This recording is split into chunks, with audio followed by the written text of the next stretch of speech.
தெரிந்து கொண்ட ஜனம். நான் அதனால தான் அடிக்கடி சொல்வேன், மற்றவங்களோடு நம்ம கனெக்ட் ஆகக்கூடாது. அவன் தனித்து வாசம் பண்ணுவான். பாலாக்கு பிழையாம் பேசும்போது தனித்து வாசம் பண்ணுவான். அந்த ஜனத்தை பாருங்க, எவ்வளவு மேன்மையா இருக்கிறது. அந்த ஜனத்தினுடைய ட்ரெஸ் கோட் பாட பாருங்க, அவங்களுடைய வழக்க முறையை பாருங்க, அவங்களுடைய காரியங்களை பாருங்க. இந்த ஜனத்தை நீங்க சபிக்கவே முடியாது என்று சொல்லுகிறான். நம்மளை பற்றி நாம் அறிந்து வைத்திருக்க வேண்டும் பிரியமானவர்களே. இந்த ஜனத்தை நீ சபிக்கவே முடியாது. நீ அவன் வீடு கட்டுறதை தடுக்க முடியாது. அவன் ஆசீர்வாதத்தை நீ பிடுங்க. ஏன் என்று சொன்னால், இஸ்ரவேலின் தேவன் பெரியவர். கைகளை தட்டி கர்த்தரை மகிமைப்படுத்துங்க. கிறிஸ்துவர்களுக்கு ஒரு பெரிய நம்பிக்கை, வாக்குத்தத்தம். தேவன் வார்த்தையாயிருக்கிறார். அந்த வார்த்தை கிரியை செய்கிறது, செயல்படுகிறார். அவர் செயல்படுகிறவர். எனக்கு ஒண்ணு அப்படி இல்லை, அவர் செயல்படுகிறவர். கட்டாயம் செயல்படுவார். நீங்கள் அவரிடத்தில் செயல்படுவதற்கு ஏற்ற விதமாக உங்கள் வாழ்க்கை இருக்க வேண்டும். நான் இஸ்ரவேலுக்கு பணியை போல் இருப்பேன். நீ பயப்படாத, நீ கலங்காத. வருஷம் துவக்க வந்துருச்சு, ஐயோ எதுவும் நடந்த மாதிரியே தெரியலையே, பயப்படாத. நான் வாக்கு பண்ணினேன், நான் பணியை போல இருப்பேன். எந்தெந்த விஷயத்திலலாம் நீங்க விழுந்து போனீங்களோ அதிலெல்லாம் கர்த்தர் இன்றைக்கு சொல்லுகிறார், என் பிள்ளைகளை நான் வேரூன்றி நிற்க பண்ணுவேன்.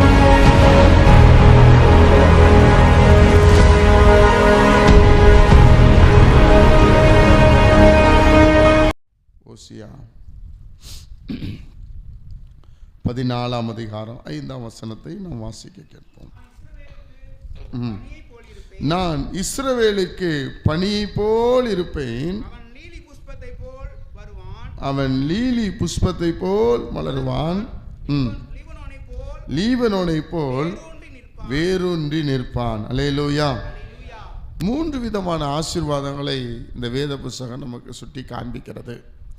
முதலாவது, நான் பனியை போல் இருப்பேன், பனித்துளியின் ஆசீர்வாதம். இரண்டாவதாக, மலருகிற ஆசீர்வாதம். அவன் மலருவான், அவன் வாழ்க்கை மலரும். அவன் அப்படியே இருக்க மாட்டான். ஒரு பூ என்றால் மலர வேண்டும். அப்படி ஆண்டவர் நம்மளை சீர்தூக்கி பார்க்கிறான். மூன்றாவதாக, நிப்பான். என்ன செய்வான்? நிப்பான். யாரு? இஸ்ரவேல். நான் இஸ்ரவேலுக்கு பணியை என தெரிந்து கொண்ட ஜனம். நான் அதனால தான் அடிக்கடி சொல்வேன், மற்றவங்களோடு நம்ம கனெக்ட் ஆகக்கூடாது. அவன் தனித்து வாசம் பண்ணுவான். பாலாக்கு பிழையாம் பேசும்போது தனித்து வாசம் பண்ணுவான். அந்த ஜனத்தை பாருங்க, எவ்வளவு மேன்மையா இருக்கிறது. அந்த ஜனத்தினுடைய ட்ரெஸ் கோட் பாட பாருங்க, அவங்களுடைய வழக்க முறையை பாருங்க, அவங்களுடைய காரியங்களை பாருங்க. இந்த ஜனத்தை நீங்க சபிக்கவே முடியாது என்று சொல்லுகிறான். இந்த ஜனத்தை நீங்க நம்மளை பற்றி நாம் அறிந்து வைத்திருக்க வேண்டும் பிரியமானவர்களே. இந்த ஜனத்தை நீ சபிக்கவே முடியாது. நீ அவன் வீடு கட்டுறதை தடுக்க முடியாது. அவன் ஆசீர்வாதத்தை நீ பிடுங்க. ஏன் என்று சொன்னால், இஸ்ரவேலின் தேவன் பெரியவர். கைகளை தட்டி கர்த்தரை மகிமைப்படுத்துங்க. அல்லேலூயா. ஏன்னா அவர் வாக்கு பண்ணி இருக்கிறார். வாக்கு தத்தத்தை பிடித்து தான் நாம் ஓடுகிறோம். கிறிஸ்துவர்களுக்கு ஒரு பெரிய நம்பிக்கை, வாக்கு தத்தம். தேவன் வார்த்தையாயிருக்கிறார். அந்த வார்த்தை கிரியை செய்கிறது, செயல்படுகிறார். அவர் செயல்படுகிறவர். எனக்கு ஒண்ணு அப்படி இல்லை, அவர் செயல்படுகிறவர். கட்டாயம் செயல்படுவார். நீங்கள் அவரிடத்தில் செயல்படுவதற்கு ஏற்ற விதமாக உங்கள் வாழ்க்கை இருக்க வேண்டும். நான் இஸ்ரவேலுக்கு பணியை போல் இருப்பேன். எவ்வளவு மேன்மை, பனித்துளியின் ஆசீர்வாதம் பிரியமானவர்களே. கர்த்தர் 3 ஆசீர்வாதங்களை உங்களுக்கு சொல்லி இன்றைக்கு அனுப்ப விரும்புகிறார். நீ பயப்படாத, நீ கலங்காத. வருஷம் துவக்க வந்துருச்சு, ஐயோ எதுவும் நடந்த மாதிரியே தெரியலையே, பயப்படாத. நான் வாக்கு பண்ணினேன், நான் பனியை போல இருப்பேன். நீ மலருவாய். ஒருவேளை 2025 வரைக்கும் வாழ்க்கை மலராம இருந்திருக்கலாம். நீ மலருவாய். நீ வேரூன்றி நிற்பாய். எந்தெந்த விஷயத்திலலாம் நீங்க விழுந்து போனீங்களோ அதிலெல்லாம் கர்த்தர் இன்றைக்கு சொல்லுகிறார், என் பிள்ளைகளை நான் வேரூன்றி நிற்க பண்ணுவேன். ஹல்லேலூயா, ஹல்லேலூயா. அவருடைய காந்திக்கு மறைவானது ஒன்றுமில்லை. பிரியமானவர்களே, இஸ்ரவேலுக்கு பனி போல் இருப்பேன். ஏன் அந்த பனித்துளியின் ஆசீர்வாதத்தை நம்ம பார்க்கிறோம்? நீங்க வேதத்தில் ஒரு மனிதனை கர்த்தர் ஆசீர்வதித்தார். அவருடைய சுவாபம் பாருங்க. ஆதியாகமம் புத்தகம் 32ஆம் அதிகாரம் திருப்பிக் கொள்ளுங்க. ஆதியாகமம் 32ஆம் அதிகாரம் 28ஆம் வசனத்தை நாம் வாசிக்க கேட்போம். ஆதியாகமம் 32:28. அப்பொழுது அவர், உன் பெயர் இனி யாக்கோபு எனப்படாமல் இஸ்ரவேல் எனப்படும். போதும் தேவனுடைய பிள்ளைகளே, மறுபடி ஆண்டவர் அந்த இஸ்ரவேலை கொண்டு வருகிறார். ஒரு தனி மனிதனுடைய பெயரை மாற்றுகிறார். இதுக்கு முன்னாடி நீ வாழ்ந்த வாழ்க்கை வேற. நீ அண்ணனை ஏமாத்திருக்கலாம், தகப்பனை ஏமாத்திருக்கலாம். ஆனால் இனி அப்படி இருக்க முடியாது. இனி இஸ்ரவேல். நீ அது வரைக்கும் யாக்கோபா இருக்க வரைக்கும் ஓகே, நீ இஸ்ரவேல். பேரை 2 இடத்துல நீங்க அதை பார்க்க முடியும். பாருங்க, இன்னொரு இடத்துல விட அழகான ஒரு வார்த்தை அங்க சொல்லியிருக்கோம். தேவனோடும் மனிதனோடும் போராடி என்று சொல்லப்பட்டிருக்கிறதும் வாசிக்கலாமா? அது 33:28ஆம் வசனம் தானே? வாசிங்க. அப்பொழுது அவர், உன் பெயர் இனி யாக்கோபு எனப்படாமல் இஸ்ரவேல் எனப்படும். தேவனோடும் மனிதரோடும் போராடி மேற்கொண்டாயே. மனிதனோடும் அல்ல, மனிதரோடும் போராடி மேற்கொண்டாய். அதனாலதான் தேவனுடைய பிள்ளைகளே, எப்பவுமே நமக்கு ஒரு போராட்ட ஜெபம் தேவை. போராட்ட ஜெபமே வாழ்க்கை கிடையாது. போராடி ஜெபிக்கிற இடத்துல என்ன பண்ணணும்? போராடி ஜெபிக்கணும். எல்லா இடத்துலையும் போராடி விடக்கூடாது. அப்போ என்ன, நம்ம ஆண்டவருக்கு நமக்கு என்ன இருக்கு? புரிந்து கொள்ளுதல் வேணும். எப்பவுமே கடிஞ்சு கொண்டே சந்தோஷம் இந்த என்ன, அது என்ன ஆசீர்வாதம் இல்லை. தேவன் அப்படி இல்லை. அவர் நம்மளை சில இடத்துல வேத வசனம் சொல்லுதில்ல, நம்மளை மனதால் சிச்சிப்பாரு, ஆனால் அதுக்கேற்ற விதமாய் ஆசீர்வதிப்பார். கைகளை தட்டுங்க பார்க்கலாம். ஒரு ஆமென் சொல்லுங்க. ஹல்லேலூயா. ஏன் 12 சீசர்களுக்கு 12 கூட நிறைய எதுக்கு கொடுக்கணும்? அதான் எப்போனாலும் அற்புதம் செய்வார். இல்லை, நீ உழைச்ச உழைப்புக்கு உனக்கு பலன் வரணும். 12 கூட நிறைய எடுத்து சேதமாக போகக்கூடாது. வேஸ்ட் பண்ணிடாதீங்க. சாப்பாடை வேஸ்ட் பண்ணிடாதீங்க. சாப்பிட்டு திருப்தி ஆயிருங்க என்று சொல்லி அனுப்புகிறார். அப்படி அனுப்புகிற தெய்வம் நம்மளை வெறுமை அனுப்புவார்? அனுப்ப மாட்டார். ஆமென் சொல்லுங்க. அப்போ பாருங்க, அது தமிழ் வேதாகம் என்ன சொல்லுதுன்னா, உன்னை தோற்கடிக்க எந்த மனிதனாலும் முடியாதான். புரிஞ்சுட்டீங்களா? அந்த வசனம் அப்படி நம்மளுக்கு கிரியை உன்னை யாரும் தோற்கடிக்க முடியாது. இந்த ஒரு ஃபெய்த், இந்த ஒரு விசுவாச கர்த்தருடைய பிள்ளைகளுக்கு இருக்கணும். அப்போ நம்ம குடும்பத்தில் தோக்குறோம், சமுதாயத்தில் தோக்குறோம். ஏன்? நாம் சரியானபடி நம் இஸ்ரவேலின் தேவனை அறிந்து கொள்ளவில்லை. அவனை அறிஞ்சிருக்கணும். நடக்கும். ஒரு அல்லேலூயா சொல்லுங்க. அல்லேலூயா. நடக்கும். பிரியமானவர்களே, கட்டாயம் நடக்கும். தேவனோடும் மனிதனோடும் அவன் போராடி மேற்கொண்டான் என்று. அதனால்தான் அவர் அந்த இஸ்ரவேலின் அந்த பனியின் ஆசீர்வாதத்தை அவர் சொல்லுகிறார். அந்த ஆசீர்வாதம் பனியை போல் இருக்கும் என்று சொல்லுகிறார். அதனாலதான் வேதத்தில் நீங்க பார்த்தீங்கன்னா ஆதியாகமம் புத்தகத்தில் 27ஆம் அதிகாரம் திருப்பிக் கொள்ளுங்க. 27ஆம் அதிகாரம் 28ஆம் வசனத்தை வாசிக்கும் போது, தேவன் உனக்கு வானத்து பனியையும் பூமியின் கொழுமையையும் கொடுத்து மிகுந்த தானியத்தையும் திராட்சை ரசத்தையும் தந்தருளுவாராக. பனி துளியின் ஆசீர்வாதத்தை கொண்டு வந்துட்டார். மிகுந்த பனித்துளியின் ஆசீர்வாதம். அதனாலதான் பைபிள் சொல்லுகிறது, அவர் உனக்கு பனியை போல் இருப்பார். நான் இஸ்ரவேலுக்கு பனியை போல் இருப்பேன். இஸ்ரவேலுக்கு நான் பனியை போல் இருப்பேன். தேவனுடைய பிள்ளைகளை, இன்றைக்கு வந்திருக்கிற உங்களுக்கு கர்த்தர் பனியை போல் இருப்பார். அல்லேலூயா. நீங்க பழைய ஏற்பாட்டு காலத்தில் பார்த்தீங்கன்னா ஆதியாகமம் புத்தகத்தில் 2ஆம் அதிகாரம் 6ஆம் வசனத்தை வாசிங்கன்னா, அப்ப பாருங்க, ஆண்டவர் எல்லாத்தையும் உண்டாக்கிட்டார். வாசிங்க. அப்பொழுது மூடு பனி பூமியிலிருந்து எழும்பி பூமியை எல்லாம் நனைத்தது. அவ்வளவுதான். அப்ப மழை இல்லை. முதல்ல என்னதான் இருந்திருக்கு? பனிதான் இருந்திருக்கு. நல்லா அறிஞ்சுக்கிடுங்க பிரியமானவர்களே. அதுக்கப்புறம் தான் கர்த்தர் என்ன பண்றார், மழையை கொண்டு வருகிறார். அப்போ நம்ம வேத புஸ்தகத்தை நம்ம அறிந்து படிக்க வேண்டும். நான் வழிபடுகிற ஆண்டவர் கடைசி வரைக்கும் நடத்துகிறதவே தேவன். கைகளை தட்டி கர்த்தரை மையப்படுத்துங்க. ஹல்லேலூயா, ஹல்லேலூயா. அவங்க அப்பா அதுதான் அந்த ஆசீர்வாதத்தை பார்க்கணும். அதுபோல் நம்மளும் ஆசீர்வதிக்கணும். வானத்து பனியின் ஆசீர்வாதம் அப்படி எல்லா பக்கம் அப்படி இறங்கும் பாருங்க. இன்னைக்கு காலையில் நாங்கள் 5 மணிக்கு வெளியே வந்து பார்க்கும்போது அங்கே வெளியே இருந்த அத்தனை சேறுகளிலும் பனி அப்படியே நிரம்பி இருந்தது. பனி விழாத இடமே இருக்காது. கர்த்தர் நம்மளை எப்படி பார்க்கிறார். ஒருவேளை இன்னைக்கு கஷ்டப்படலாம் பிரியமானவர்களே, ஆனாலும் கவலைப்படாதீங்க. அவர் வாக்கு பண்ணியிருக்கிறார், நான் இஸ்ரவேலுக்கு பனியை போல் இருப்பேன். இந்த மாதத்தில் வருகிற நாட்களில் அந்த ஆசீர்வாதத்தை நீங்கள் ஒவ்வொருவரும் பெற்றுக்கொள்வீங்க. கைகளை தட்டுங்க பார்க்கலாம். ஒரு அல்லேலூயா சொல்லுங்க. அல்லேலூயா.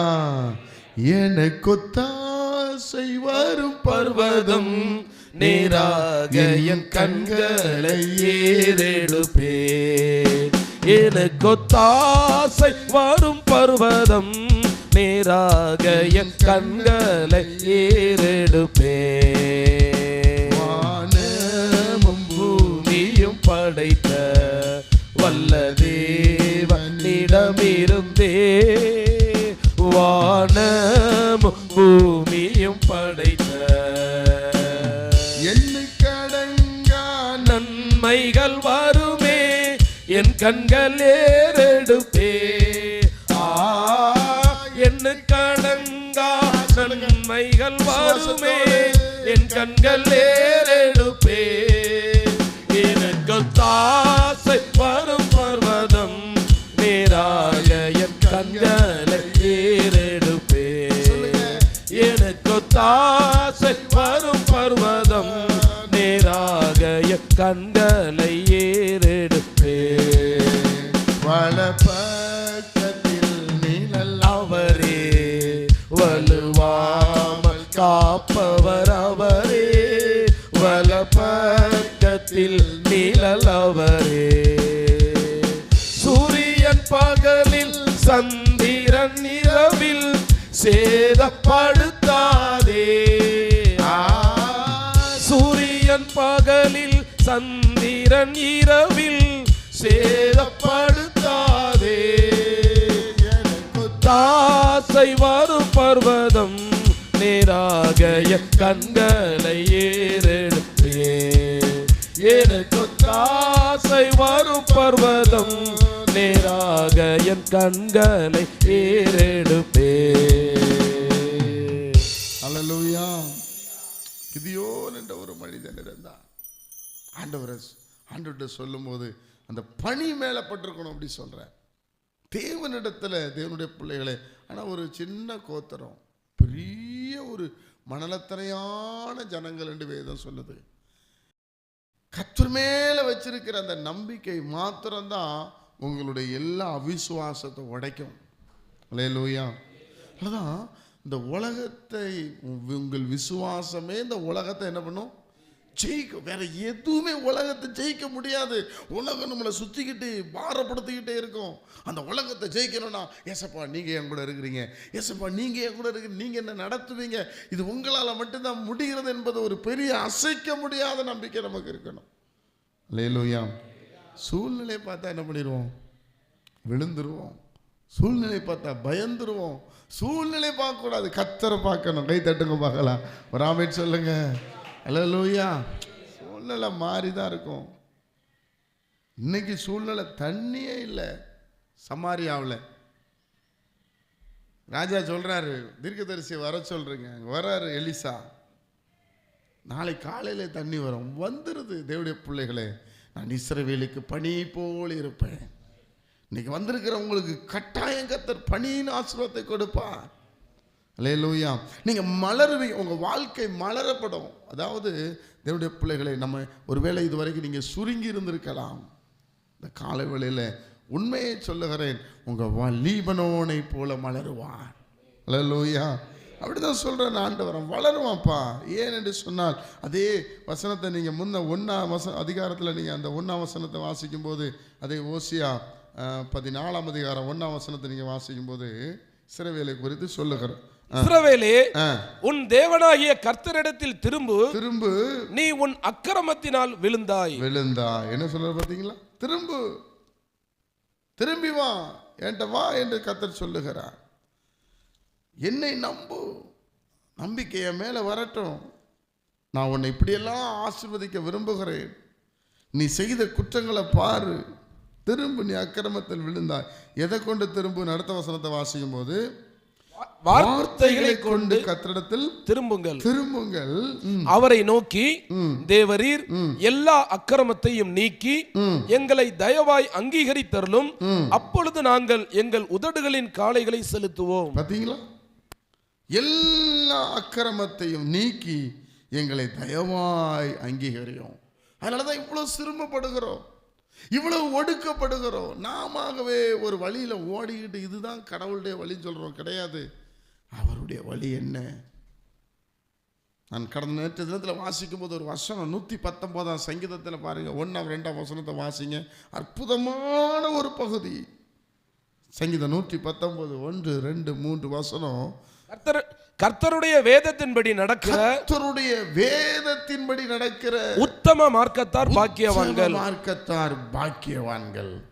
அவருடைய சாட்சிகளை கைக்கொண்டு அவரை முழு இருதயத்தோடும் தேடுகிறவர்கள் பாக்கியவான்கள். அவர்கள் அநியாயம் செய்வதில்லை, அவருடைய வழிகளில் நடக்கிறார்கள். ஆண்டவருடைய வழியில நடக்கிறாங்களா? அற்புதமான வசனம். கர்த்தருடைய வேதத்தின்படி நடக்கிற உத்தம மார்க்கத்தார். எந்த கர்த்தருடைய பிள்ளைகள் வேத வசனத்தின்படி நாம் நடக்க வேண்டும். கர்த்தருடைய வேதம் என்ன சொல்லுகிறது? என்னை அழைத்தவர் அவர், என்னை நடத்துவார் என்கிற விசுவாசம். கர்த்தருடைய வேதத்தின்படி நடக்கணும். அவங்க தான் ஆசீர்வதிக்கப்படுவாங்க, அவங்க தான் மேன்மை அடைவாங்க. நீங்க எப்பெல்லாம் இந்த கற்பனையும் கட்டளையும் கை கொண்டு இருக்கிறீங்களோ, இந்த கற்பனைக்கும் கட்டளைக்கும் இந்த உலகம் அவ்வளோ கீழ்ப்படியும். ஏனென்று சொன்னால் இந்த உலகத்தை உண்டாக்கினவர் அதை ஒரு திட்டத்தை வகுத்திருக்கிறார். அல்லேலூயா. அது மாறாது. நீங்க அவர் மேல அன்பு இருக்கணும்னா இதை ஃபாலோ பண்ணணும். ஒரு முடிஞ்ச அளவாவது ஃபாலோ பண்ணணும். நான் ஃபாலோ பண்ணணுங்கிறத எண்ணமாவது நமக்கு இருக்கணும். அந்த எண்ணம் நமக்குள்ள இருக்கணும். அப்பதான் வந்து ஆசீர்வாதத்தை பெற்றுக்கொள்ள, பணியின் ஆசீர்வாதத்தை பெற்றுக்கொள்ள முடியும். நீங்கள் நம்ப மாட்டீங்க. நான் சொல்கிறேன், இந்த 2016ஆம் ஆண்டில் தேவன் என்னை அழைக்கும் போது நான் சொல்கிறேன், எப்படி ஆண்டவரே, நான் உலகத்தை தான் பார்க்குறேன். இவங்க என்ன சொல்லுவாங்க, அவங்க என்ன சொல்லுவாங்க, ஐயோ எல்லாரும் என்னை பார்த்தா ஓடிடுவாங்களே, காணிக்கைக்கு போய் இப்படிலாம் நான் யோசிச்ச நாள் இருக்கிறது இல்லை. நீ அப்படி நினைக்காத. நீ வேதத்தின்படி எனக்கு ஊழியம் செய்கிறாய். வானத்தையும் பூமி உண்டாக்கின எனக்கு நீ ஊழியம் செய்கிற. உலக பிரகாரமான ஒருத்தர் ஊழியம் செஞ்சு உலகத்துக்கு வேலை செஞ்சு அவனே சாப்பிட்றான். உன்னே நான் போஷிக்காமல் இருப்பேனா? அல்லேலூயா. அதுக்கப்புறம் எனக்கு இது இல்லை, அது இல்லை, இது சரியில்லை, அது சரியில்லை, எனக்கு அங்கேருந்து வந்துடும் நான் நினச்சதே கிடையாது. பிரியமானவர்களே, ஒரு நாள் கூட சும்மா இருக்கணும்னு நினைக்க மாட்டேன். ஆண்டவருக்காக ஏதாவது செய்யணும், ஆண்டவருக்காக ஓடணும், ஆண்டவர் விருப்பத்தை நிறைவேற்றணும், நம்மளுக்கு கொடுத்துருக்கிற ஊழியத்தை நிறைவேற்றணும், கொடுத்துருக்கிற கொஞ்ச காலத்தில் அவருடைய நாமத்தை மையப்படுத்தி இதே தான் எண்ணமாக இருக்கும். அப்போதான் ஆண்டவர் அந்த புது புது வாசலை திறந்து தேவன் காரியங்களை வாய்க்க பண்ணுகிறார். நான் ஆச்சரியப்படுற அளவுக்கு இந்த முறை நான் ஊழியத்துக்கு தான் போயிருந்தேன். அப்போ கூட 2 குடும்பத்தார் வந்து, நீங்கள் இப்படிப்பட்ட ஒரு தேவையில் இருக்கிறீங்க, ஆண்டவர் என்கிட்ட பேசினார் என்று சொல்லி திருமண காரியங்களுக்கு பணம் கொடுத்தாங்க. எனக்கு இரவெல்லாம் கண்ணீர். என்ன இவ்வளவா எங்களை நேசிக்கிறீர் ஆண்டவரே. பணியை போல் இருக்கிறவர். எதுக்கு கலங்கணும்? அவருக்கு தெரியும் எப்பொழுது என்ன கொடுக்கணும்னு சொல்லி. கைகளை தட்டி கர்த்தரை மகிமைப்படுத்துங்க. அல்லேலூயா. மலருவீங்க, கட்டாயம் மலருவீர்கள். நீங்கள் வேரூன்றி நிற்பீர்கள். நான் நினைச்சேன் இப்படித்திலிருந்து இங்கிருந்து தான் வரும், நான் நினைச்சேன் இங்கிருந்து தான் வரும். இல்லை, நீ நினைக்காத இடத்துல, நீ யோசிக்காத இடத்துல, எதிர்பார்க்காத இடத்துல மகிழ்ச்சியோடு சொல்லுகிறேன். எனக்கு மாலை வேளையில் மேரேஜ் இருக்கிறது, ஆனாலும் சொல்கிறேன், நான் கர்த்தருக்குள்ள மகிழ்ச்சியாக இருக்கிறேன். கைகளை தட்டி கர்த்தரை ஸ்தோத்திரம் பண்ண. அல்லேலூயா. இருதயத்தையும் எண்ணங்களையும் அவர் அழகாக அறிந்து வைத்திருக்கிறார். ஆண்டவருக்கு தெரியும்ல நான் என் மகளை எவ்வளோ நேசிக்கிறேன்னு, அதை விட அவரை எவ்வளோ நேசிக்கிறேன்னு அவருக்கு தெரியும்ல. அவர் சொன்னார், அது என்னுடைய பிள்ளை. எப்பவுமே கர்த்தர்ட்ட உங்களுடைய காரியத்தை ஒப்பு கொடுங்க, கர்த்தர் நிச்சயமாக உங்களை கயிறு பிடிச்சு நடத்துவார். சொன்ன இஸ்ரவேலுக்கு பணியை போ. அப்போ நானும் ஒரு இஸ்ரவேலன். இப்போ எனக்கு மட்டும் என்ன, நான் ஊழியக்காரன்னா ஒன்றும் இல்லாதவனா? நான் ஆண்டவருக்கு முன்பாக ஒன்றும் இல்லாதவன் தான். ஆனால் அந்த உலக மக்களுக்கு முன்பாக ஒன்றும் குறைஞ்சவன் கிடையாது. ஒரு அல்லையிலே சொல்லுங்க. ஆண்டவருக்கு முன்பாக நான் குறைவுள்ளவன், பலவீனன். ஆனால் என்னை போல உண்டாக்கின சக மனிதர்களுக்கு தேவனால் உண்டாக்கப்பட்டவன் நான். இதெல்லாம் ஒரு நாள் காம்ப்ரமைஸ் நான் ஆகவே மாட்டேன். ஆமென் சொல்லுங்க. அல்லேலூயா சொல்லுங்க. அதான் சொல்றாரு, இஸ்ரவேலுக்கு நான் பணியை போல் இருப்பேன். ஆண்டவரை நல்ல விசுவாசிங்க, கர்த்தரோட இருக்க விரும்புங்க, கர்த்தருடைய பிரசன்னத்தில் இருக்க விரும்புங்க. நீங்கள் உங்களை சொல்ல வேண்டாம், அது தானாகவே வரும். நீங்கள் உங்களை யாருக்கிட்டையும் சொல்ல வேண்டிய அவசியமே இல்லை, அது தானாகவே நடக்கும். நீங்கள் இருக்க வேண்டியது இருந்தால் தான் தானாக நடக்கும். எல்லாமே நடக்கும். நான் பார்த்த வரைக்கும் கர்த்தர் ரொம்ப நல்லவர். கைகளை தட்டுங்க பார்க்கலாம். அல்லேலூயா. ஏ தீங்கும் என்னை அணுகாமல் ஆத்துமாவை காக்கும் நம் தேவன். ஏ தீங்கும் என்னை அணுகாமல் புகையும் வரத்தையும் பத்திரமாக காப்பாரே இது முதலா. போக்கையும் வரத்தையும் பத்திரமாக காப்பாரே இது முதலா. எனக்கு தாசை வரும் பர்வதம் நேராக என் கண்களை ஏறெடுப்பே. எனக்கு தாசை வரும் பர்வதம் நேராக என் கண்களை ஏறெடுப்பே. அல்லேலூயா. இஸ்ரவேலுக்கு பனி போல இருப்பார். லீபனோனை போல நீங்க மலர்வீங்க. நிச்சயமா நீங்க வேரூன்றி நிற்பீங்க. கர்த்தர் உங்களை அப்படி நடத்துவார், அபரிதமாய் நடத்துவார். சோர்ந்து போய் வந்தீங்க தானே, ஆண்டவரேன்னு வந்தீங்க தானே, நிச்சயமா நடத்துவார், உங்களை மேன்மைப்படுத்துவார். ஜெபிக்கும்படி எல்லாம் எழுந்திருக்கலாம்.